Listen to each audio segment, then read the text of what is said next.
Hi friends.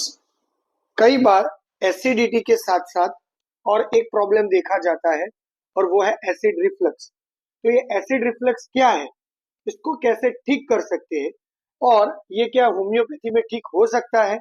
अगर ये आप देखना चाहते हैं और समझना चाहते हैं तो इस वीडियो को अंत तक देखिए।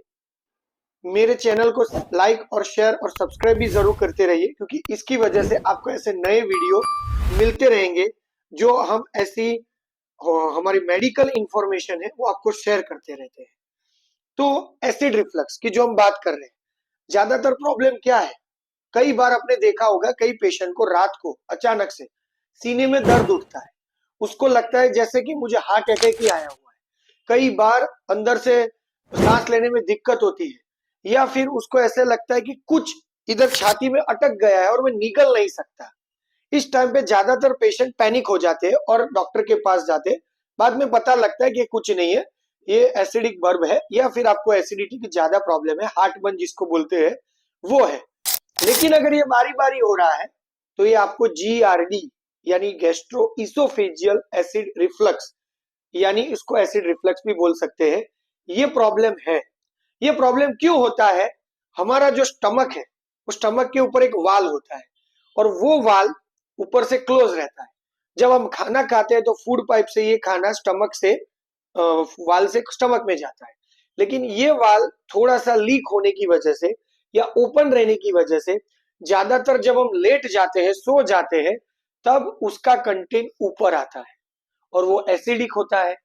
तो थोड़ा बर्निंग भी रहता है और कई बार ज्यादा खाने पर भी वो फूड ऊपर आ जाता है, जिसको एसिड रिफ्लक्स बोलते हैं। इसके अंदर पेशेंट को इसोफेजियल बर्निंग बहुत ही कॉमन है और इसके साथ पेशेंट को सीने में दर्द होना, जलन होना और खाना नहीं आना यानी पाचन भी नहीं होना, ये बहुत कॉमन है। वो पेशेंट बोलता है, अरे यार सुबह का मैंने खाया है 10 बजे का, लेकिन अभी तक खाना नहीं पच रहा है। तो आप एक कारण एसिड रिफ्लक्स भी हो सकता है। आज की जो लाइफस्टाइल हो गई है, जो खाने का टाइम है वो फिक्स नहीं होना, कुछ भी ऐसे खा लेना, जंक फूड ज्यादा खा लेना, लेट नाइट खाने का, ये सब जो प्रॉब्लम है, या फिर बहुत सारी ऐसी एसिडिक कंटेंट वाली चीज, जैसे कि बहुत कॉमन है वो है चाय। ज्यादातर चाय पीते रहना, जैसे होता है जैसे कि कोई बिजनेसमैन है, कोई आते रहता है, मिलते रहता है, तो दिन भर की मान के चलो आपको 5-10 चाय ऐसे हुई हो जाती है। तो ये जब जो चीजें हैं ये एसिड रिफ्लक्स बढ़ाती है। कई बार आपके खाने का जो टाइम है वो भी फिक्स नहीं होता, इसकी वजह से भी ये होता है। कोई दोपहर को 12 बजे खाएगा, 2 बजे खाएगा, 4 बजे भी खाएगा, तो भूखे रहने की वजह से या लेट खाने की वजह से भी ये प्रॉब्लम होता है। और सबसे कॉमन प्रॉब्लम, खाने के तुरंत बाद लेट जाना। अब हाँ, खाने के बाद सोना चाहिए, नहीं सोना चाहिए ऐसा नहीं है, वाम कुक्षी जिसको बोलते हो अच्छी बात है, लेकिन तुरंत सोने के बजाय हमको 10-15 मिनट के बाद सोना चाहिए, जिसकी वजह से एसिड रिफ्लक्स का प्रॉब्लम नहीं होता, या जिसको होता है उसको कम होता है। एसिड रिफ्लक्स वाले प्रॉब्लम में पेशेंट को देखा जाता है कई कई बार उसको खांसी का प्रॉब्लम रहता है। पेशेंट आके बोलता है, सर मैं 6 महीने से दवाई ले रहा हूँ, खांसी मिट नहीं रही है। मान के चलो मे बी उसको एसिड रिफ्लक्स भी हो सकता है, क्योंकि रात को जब सो जाता है एसिड ऊपर आता है, थ्रोट में स्क्रैपिंग होता है और टिकलिंग कफ स्टार्ट हो जाता है। पेशेंट बोलेगा सब सोऊंगा, सोने के आधे घंटे बाद मुझे अचानक से खांसी स्टार्ट हो जाती है, पानी पानी पीऊंगा खत्म हो जाएगा, लेकिन नहीं भी होगा। एसिड रिफ्लक्स का ये कंकोमिटेंट सिम्टम्स है, यानी इसका मेन सिम्टम्स नहीं है, इसके साथ देखे जाने वाला सिम्टम्स है। तो ये एसिड रिफ्लक्स का प्रॉब्लम है, प्रॉब्लम छोटा लेकिन परेशानी बहुत है। क्या करना चाहिए?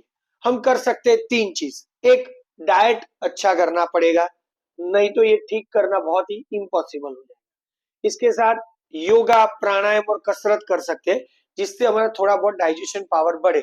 पेट की एक्सरसाइज है, योगा है, वो करना चाहिए। ये दोनों ऑब्वियसली है। और तीसरा इसके साथ जरूरी है तुरंत मिटाने के लिए, और वो है दवाई। जो दवाई हम होम्योपैथी में देते हैं वो परमानेंट क्योर करती है, ये फिर से नहीं आएगा। पेशेंट को तुरंत राहत भी मिलती है। होम्योपैथी का एक मीथ क्या है पता है? पेशेंट को लगता है कि यार बहुत लंबी दवाई लेनी पड़ेगी, 6 महीना 12 महीना, फिर बाद में ठीक होगा, इससे अच्छा है तो अभी ये कोई ऐसी दवाई ले लूं कि आज ही ठीक हो जाए।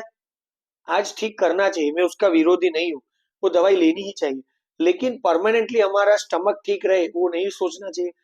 तो उसके लिए homeopathy is the best option, क्योंकि जब वो दवाई लेते हैं, एसिड रिफ्लक्स की कई कॉमन सारी मेडिसिन है, अगर वो लेते हैं तो उसके साथ ये आपका प्रॉब्लम ठीक रहता है और परमानेंटली हो जाता है क्योर।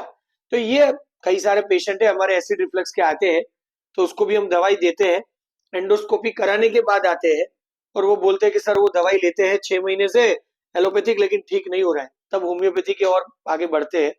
तो आप सब होम्योपैथी लीजिए, ठीक रहिए, स्वस्थ रहिए और उसके साथ अच्छे फूड डाइट और हाइजीन भी मेंटेन रखना चाहिए, वो रखिए, क्योंकि अगर इंडिया फिट है तो होम्योपैथी से हम ये कर सकते हैं, तो ये फिट रहेगा तो अच्छी बात है।